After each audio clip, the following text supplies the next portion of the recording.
Howdy y'all, I am Ice Gold, and I've got an interesting one to talk to you about today.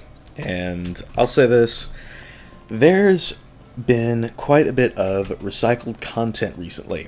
And by recycled content, I mean, think about things like, the Selenopolis update, like the gear from the Selenopolis update rather, and gear is what I'm talking about for this video, pretty much. So, basically, just to jump right into things, there's been an issue lately, and it's sort of exclusive to just this past year in my opinion, but with there being, I think, like 9 or 10 total gear templates now, basically I've noticed a formula, and a lot of people have noticed the same formula. It's like, in the spring, we'll be given a new pack that is an upgrade from the Nightmare set.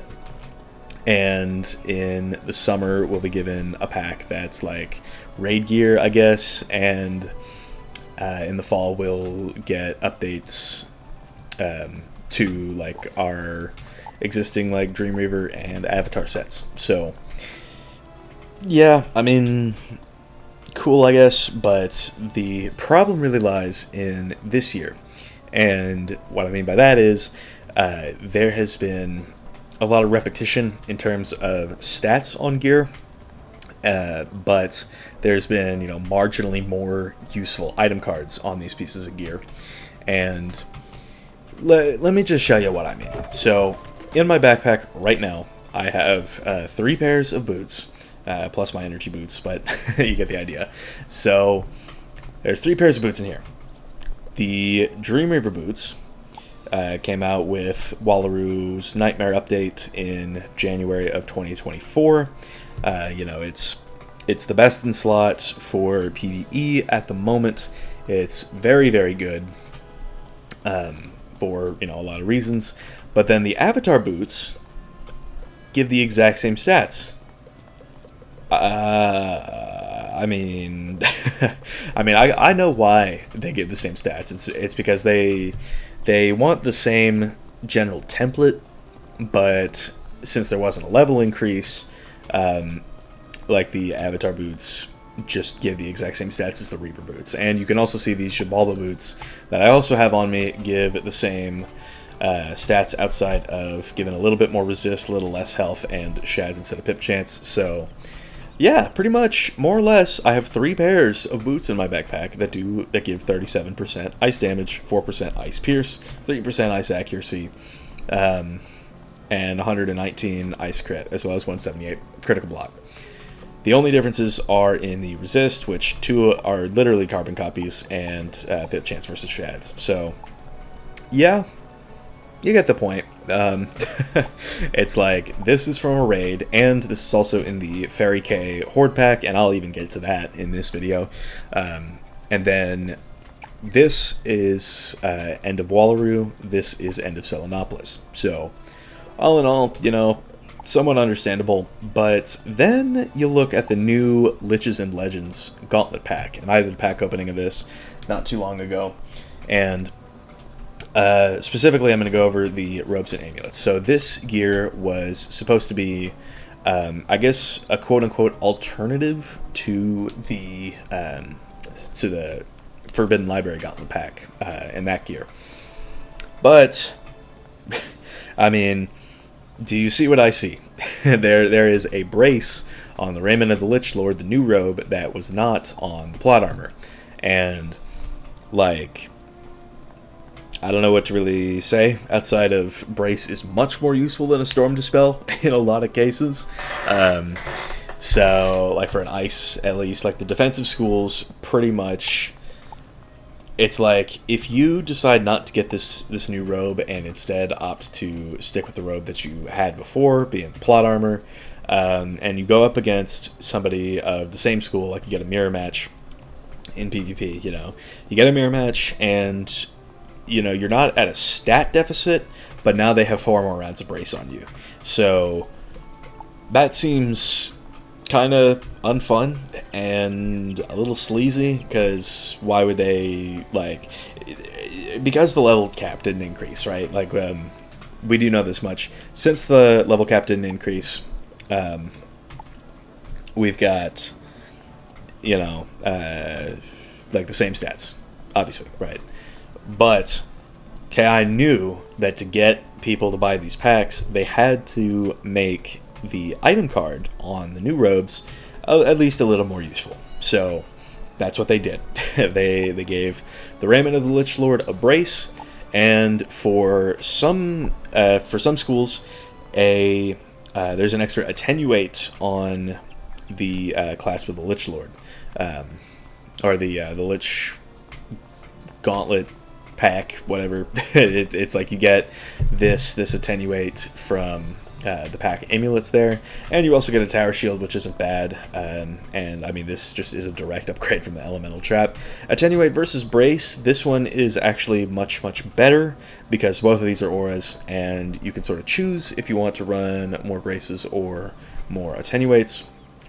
And some schools do want to run the attenuate some more. I know Death Wizards like to run the one with the extra attenuate rather than the extra brace, because Death is more about controlling the aura on their opponents. They're an aura countering school, that sort of thing. Whereas Ice, Ice gets better use out of brace, but Ice can also get good use out of attenuate. So it's like, it's sort of the thing. It's like, do you want to run, you know, potentially 9 braces and 5 attenuates, or 10 braces and 4 attenuates? So yeah, and it's like, depending on how the meta shakes out, one may be preferable to the other, and if it's the new gear that ends up being preferable, that's a whole problem, because you gotta gamble again.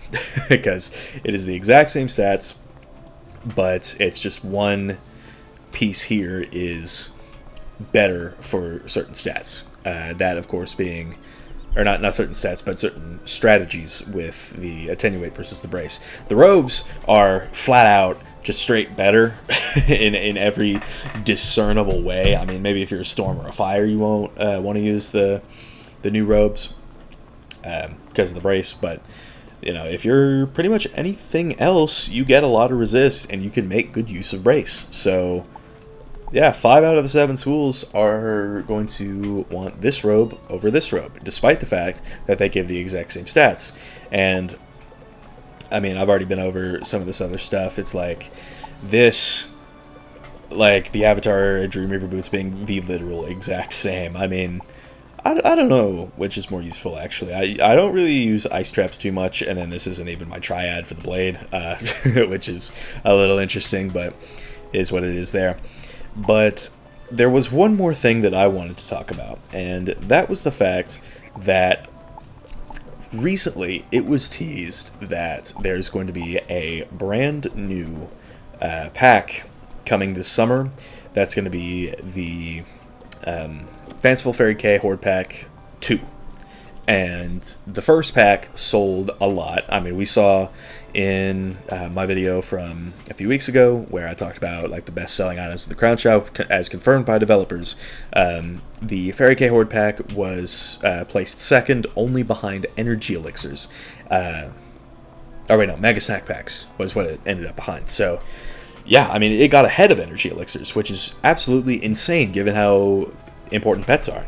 So the Fairy K Horde Pack, you know, bestseller, but it's coming back around this time around, and I don't know, man.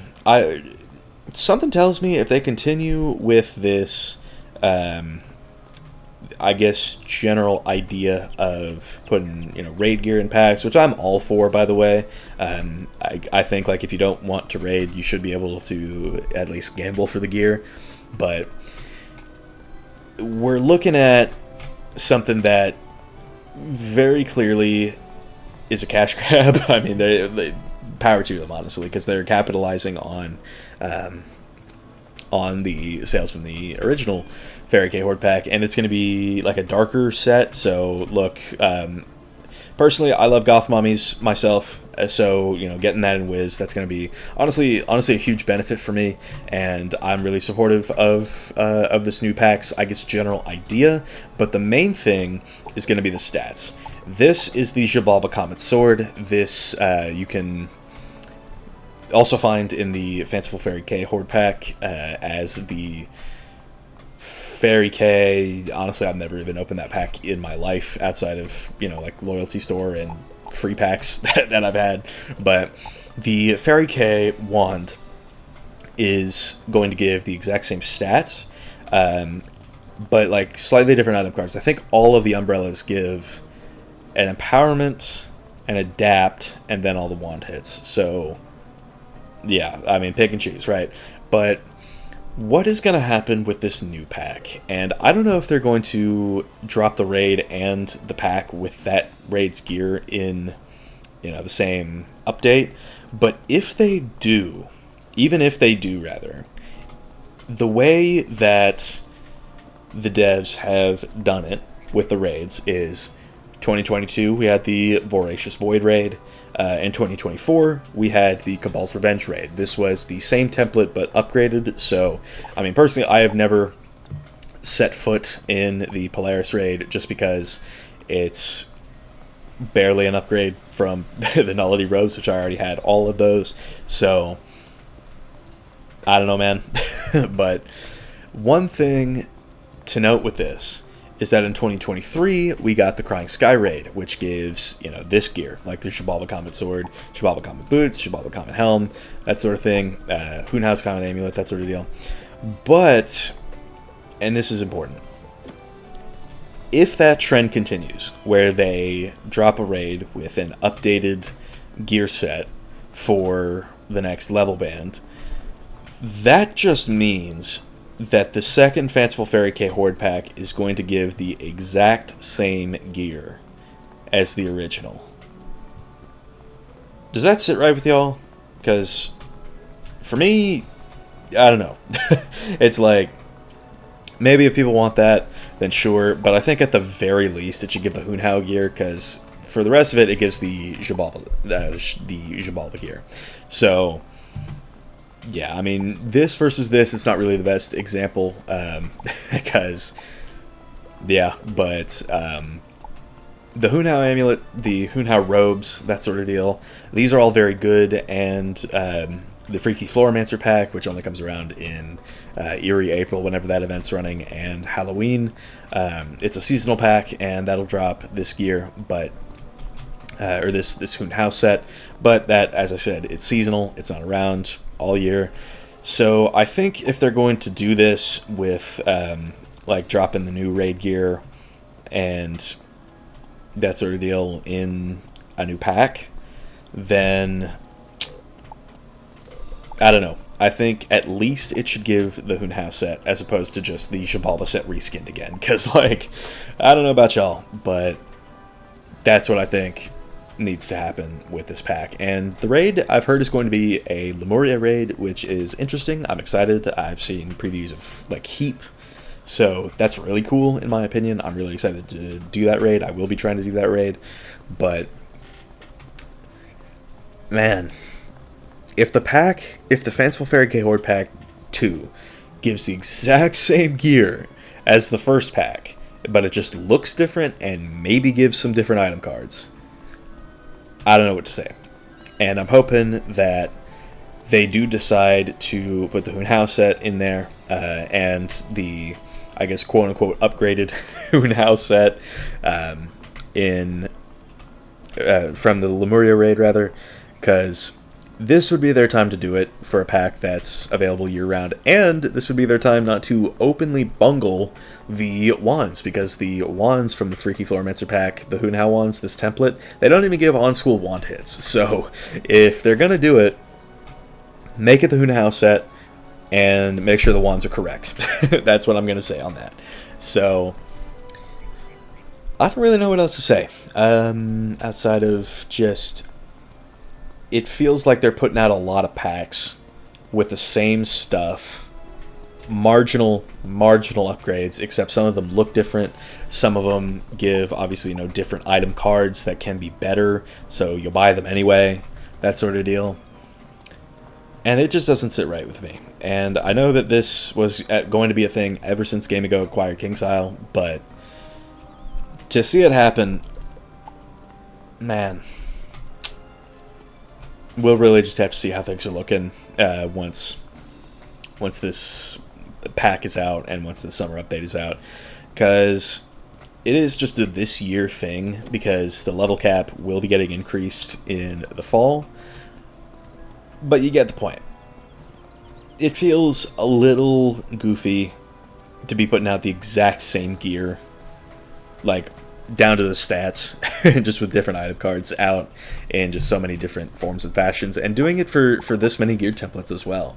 So I don't know, man. We'll really just have to see what they do, but I'm not holding my breath. Anyway, that is going to wrap up this, I guess, rant type video. So I've been Ice Gold. Be sure to like, subscribe, and leave like 50 comments for the algorithm. My Discord is down in the description if you want to chat with me some more, and I will see y'all later.